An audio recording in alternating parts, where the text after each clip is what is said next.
నమస్కారం, NS news కి స్వాగతం. నా పేరు ఉషా. ముందుగా ముఖ్యాంశాలు. మండల కేంద్రంలోని గణిత శాస్త్ర పితామహుడు శ్రీనివాస రామానుజన్ పుట్టినరోజు సందర్భంగా ప్రభుత్వ గిరిజన సంక్షేమ ఆశ్రమ ఉన్నత బాలుర పాఠశాల కింజుమండులో గణిత శాస్త్ర ఉపాధ్యాయులు మరియు ఉపాధ్యాయ సిబ్బంది ఘనంగా జన్మదిన వేడుకల్లో జరుపుకున్నారు. ఈ సందర్భంగా గణిత శాస్త్ర ఉపాధ్యాయులు మాట్లాడుతూ K Prabhakar, K Rambabu, Srinivasa Ramanujan 1887 December 22న తమిళనాడులో ఈరోడ్ల జన్మించారు. 1892లో ఆయన స్థానిక పాఠశాలలో ప్రాథమిక విద్యాభ్యాసాన్ని ప్రారంభించారు. మాధ్యమిక విద్యను అభ్యసించేందుకు కుంభకోణంలోని టౌన్ హయ్యర్ సెకండరీ స్కూల్లో చేరారు అని తెలిపారు. 1887లో డిసెంబర్ 22వ తారీఖున ఈరోడ్ అనేటువంటి మద్రాస్ ప్రిన్సెస్లో ఆ రోజు జన్మించడం జరిగింది. తను గణితంలో చేసినటువంటి కృషి చాలా ఎక్కువ. గణితంలో అతనికి ఎవరు కూడా ప్రాక్టీస్ చేయనియకుండానే, లేకపోతే పెద్ద పెద్ద స్కూల్స్లో కాలేజీలో ఆనాడు చదవకుండానే తను స్వయంగా సంఖ్యాశాస్త్రం మీద అనేకమైనటువంటి రచనలు, అనేకమైనటువంటి సంఖ్యలతో ముడిపడినటువంటి అనేకమైనటువంటి లెక్కలను ఆ రోజు అతను చేసి ఆ పేపర్లకు అందించేవారు.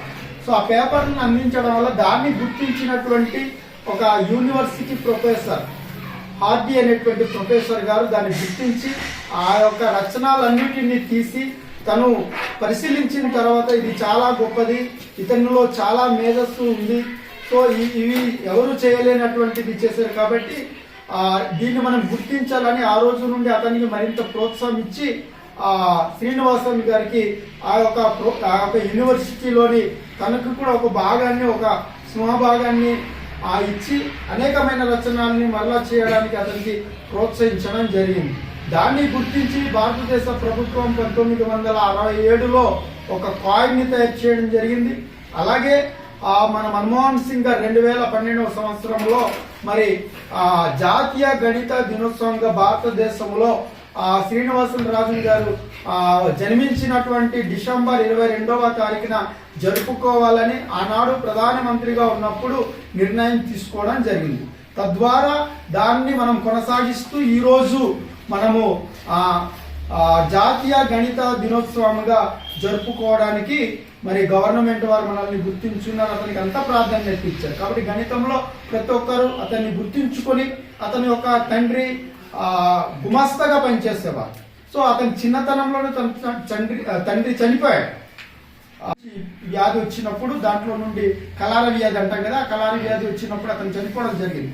కానీ తండ్రి చనిపోయినప్పటికీ దాన్ని పట్టించుకోకుండా తన యొక్క పటిమ చేత, తనకున్న మేధస్సు చేత తను మరి భారతదేశంలోనే ఒక జాతీయ గణిత దినోత్సవం జరుపుకోవడానికి కారకుడయ్యాడు.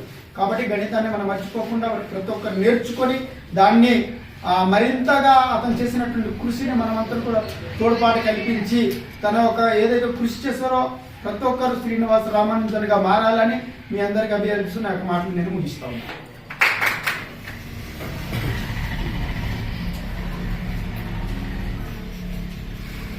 ఓకే.